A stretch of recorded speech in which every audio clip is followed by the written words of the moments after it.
Assalamualaikum warahmatullahi wabarakatuh. Berjumpa kembali dalam belajar daring bahasa Indonesia. Pada pertemuan kali ini kita akan membahas tentang cerita pendek.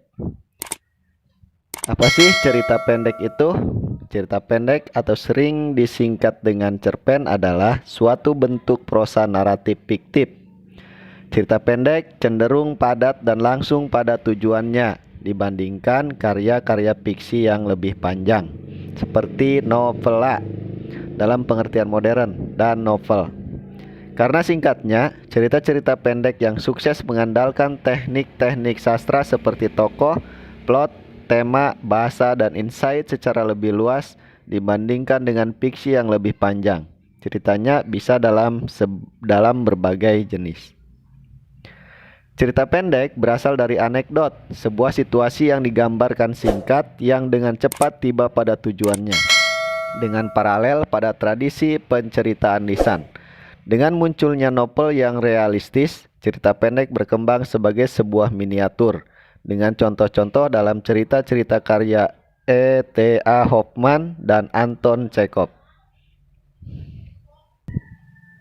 Cerita pendek memiliki sejarah bermula pada tradisi penceritaan lisan yang menghasilkan kisah-kisah terkenal seperti Iliad dan Odyssey karya Homer. Kisah-kisah tersebut disampaikan dalam bentuk puisi yang berirama, dengan irama yang berfungsi sebagai alat untuk menolong orang untuk mengingat ceritanya. Bagian-bagian singkat dari kisah-kisah ini dipusatkan pada naratif-naratif individu yang dapat disampaikan pada satu kesempatan pendek. Keseluruhan kisahnya baru terlihat apabila keseluruhan bagian cerita tersebut telah disampaikan. Fabel yang umumnya berupa cerita rakyat dengan pesan-pesan moral di dalamnya konon dianggap oleh sejarawan Yunani Herodotus sebagai hasil temuan seorang budak Yunani yang bernama Aesop pada abad ke-6 sebelum Masehi. Meskipun ada kisah-kisah lain yang berasal dari bangsa-bangsa lain yang dianggap berasal dari Aesop. Fabel-fabel kuno ini kini dikenal sebagai fabel Aesop. Akan tetapi ada pula yang memberikan definisi lain terkait istilah fabel. Fabel dalam Hasanah Sastra Indonesia seringkali diartikan sebagai cerita tentang binatang sebagai pemeran atau tokoh utama. Cerita fabel yang populer misalnya kisah si kancil dan sebagainya. Selanjutnya, jenis cerita berkembang meliputi sage, mite, dan legenda. Sage merupakan cerita kepahlawanan, misalnya Joko Dolog. Mite atau mitos lebih mengarah pada cerita yang terkait dengan kepercayaan masyarakat setempat tentang sesuatu. Contohnya Nyi Roro Kidul. Sedangkan legenda mengandung pengertian sebagai sebuah cerita mengenai asal-usul terjadinya suatu tempat. Contoh Banyuwangi. Bentuk kuno lainnya dari cerita pendek yakni anekdot, populer pada masa Kekaisaran Romawi. Anekdot berfungsi seperti perumpamaan, sebuah cerita realistis yang singkat yang mencakup satu pesan atau tujuan. Banyak dari anekdot Romawi yang bertahan belakangan dikumpulkan dalam Gesta Romanorum pada abad ke-13 atau 14. Anekdot tetap populer di Eropa hingga abad ke-18 ketika surat-surat anekdot berisi fiksi karya Sir Roger de Coverley diterbitkan. Di Eropa, tradisi bercerita lisan mulai berkembang menjadi cerita-cerita tertulis pada awal abad ke-14, terutama sekali dengan terbitnya karya Geoffrey Chaucer, Canterbury Tales, dan karya Giovanni Boccaccio de Camerun. Kedua buku ini disusun dari cerita-cerita pendek yang terpisah, yang berentang dari anekdot lucu ke fiksi sastra yang dikarang dengan baik, yang ditempatkan di dalam cerita naratif yang lebih besar, sebuah cerita kerangka. Meskipun perangkat kerangka tidak diadopsi oleh semua penulis, pada akhir abad ke-16, sebagian dari cerita-cerita pendek yang paling populer di Eropa adalah novela kelam yang tragis karya Matteo Bandello, khususnya dalam terjemahan Prancisnya. Pada masa Renaissance, istilah novela digunakan untuk merujuk pada cerita-cerita pendek.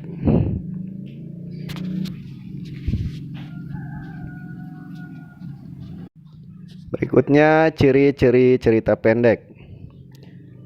Ciri cerita pendek yang pertama adalah alurnya lebih sederhana, tokohnya hanya sedikit, latar hanya dilukiskan sesaat dan dalam lingkup yang relatif terbatas, terdiri atas 3 halaman sampai 10 halaman, habis dibaca dalam sekali duduk, kemudian hanya ada satu plot atau alur, watak dan tokoh diterangkan atau diceritakan secara singkat, banyak tokoh terbatas atau kurang.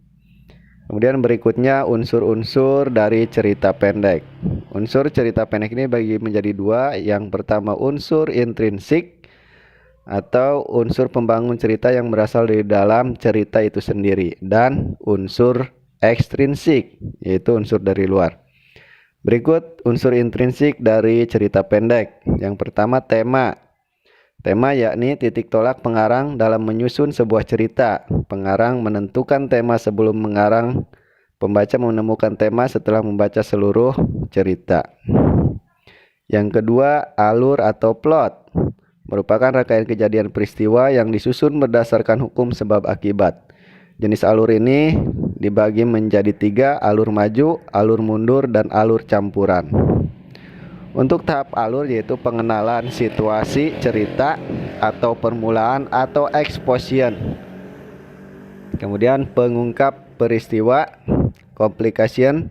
Kemudian menuju pada adanya konflik atau rising action. Kemudian tahap perumitan, tahap puncak konflik atau klimaks, tahap peleraian, dan tahap penyelesaian. Yang ketiga adalah tokoh. Jenis-jenis tokoh ini dibagi menjadi 3. Tokoh protagonis, mendukung cerita atau tokoh utama atau tokoh yang baik. Kemudian tokoh antagonis, penentang cerita, biasanya tokoh musuh atau jahat. Yang ketiga tokoh tritagonis, tokoh pembantu, baik protagonis maupun antagonis. Penokohan ialah proses pengarang dalam menampilkan tokoh. Cara pengarang menampilkan perwatakan tokoh yang pertama yaitu dilihat dari ciri-ciri fisik tokoh, percakapan antar pelaku, lingkungan sosial, gambar tempat tinggal tokoh, pemaparan sifat tokoh. Kemudian kedudukan tokoh. Orang pertama yaitu pelaku utama, pengarang sebagai pengamat tidak langsung, pengarang sebagai pengamat langsung. Orang ketiga, sudut pandang serba tahu, sudut pandang terarah. Kemudian unsur intrinsik yang berikutnya adalah latar. Latar tempat, latar waktu, dan latar suasana. Kemudian unsur intrinsik berikutnya adalah sudut pandang. Sudut pandang ialah cara pengarang menceritakan tokoh. Ada 3 sudut pandang, yaitu sudut pandang orang pertama yakni aku atau saya. Kemudian sudut pandang orang ketiga yakni ia, dia, atau nama tokohnya. Yang ketiga sudut pandang campuran, yakni pengarang membaurkan antara pendapat pengarang dan tokoh-tokohnya. Unsur intrinsik yang terakhir ialah amanat, yaitu pesan yang ingin disampaikan pengarang kepada pembaca, baik tersurat maupun tersirat. Amanat disembunyikan pengarangnya dalam keseluruhan isi cerita. Kemudian unsur-unsur dari cerita pendek yang kedua adalah unsur ekstrinsik, yaitu unsur yang tidak secara langsung melekat dan membangun cerita yang berasal dari luar.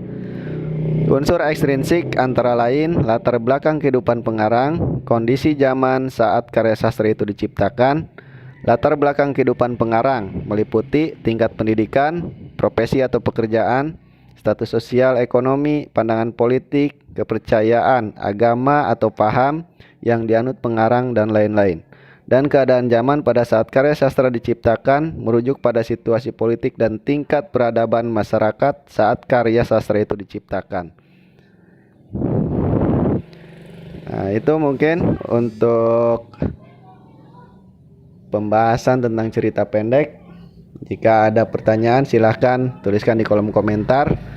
Jangan lupa like, subscribe, share, dan ketuk loncengnya biar kami bisa menampilkan video-video yang terbaru. Sampai jumpa di video berikutnya.